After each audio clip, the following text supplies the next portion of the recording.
گفتی برم از من برم بر خود نمی آیم دیگر گفتی مرا دیگر. بیبی گل سعدیه و غم و اندوهش را با زمزمه سرود میبرارد.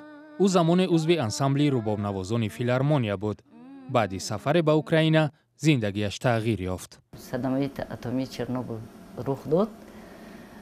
بعد موندیم 2 ماه موندیم.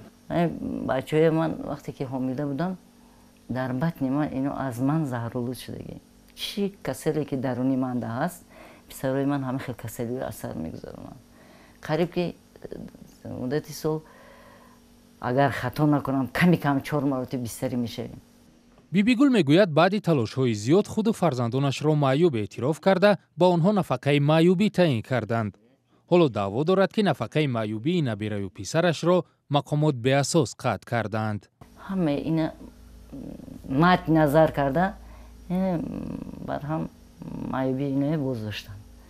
موافق آمارهای رسمی با گفته مسئولان وزارت تندرستی بر اساس قانون وقت نفر همچون بیمار نفقه معیوبی میگیرد و با گذشت وقت صحتیش بهتر می شود نفقه معیوبیش را قطع می کنند. اجانسی سقورت اجتماعی و نفقه تاجیکستان میگوید یک سنجش معلوم کرد که هزارها نفر که در واقع معیوب نیستند نفقه معیوبی میگرفتند. اکثریت شاید این بیمارانی هستند که تبابت خودشون یافتند. برای همین نفقه آنها قطع شده است.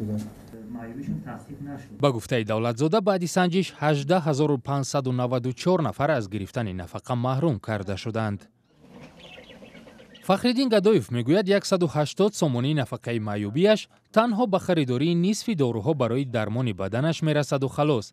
گدایف 33 ساله که معیوب گروه یکم است از حساب پرنده پروری بعضی کمبودی‌هایش را حل میکند. روزهای یکشنبه بازار میرم اینم پرنده ها را میبرم کمتر واید میکنم. پرنده بازار هم یک چینور کلخوز رسیه اونجا میرم سودا میکنم. زندگی میکنم با اونجا روزگار میکنم میام بازار دارم. فخرالدین سال 2012 وقت در مهاجرت مهنتی در روسیه در ساختمانی کار میکرد از آشیانه 4 افتیده مجروح شد. دستام کار نمیکرد. استاد خدا به شکر کار کرده رفتم. یکم جون کار نمیکرد. ابسولوت نمیکرد. 1 سال و 8 ماه خیلی خواب بودیم. آسمان رو نگاه کردم. فخرالدین امتیازهای اجتماعی برای معیوبان را ناچیز میشمارد و میگوید حکومت در حق این طبقه محتاج بیشتر غمخواری کند.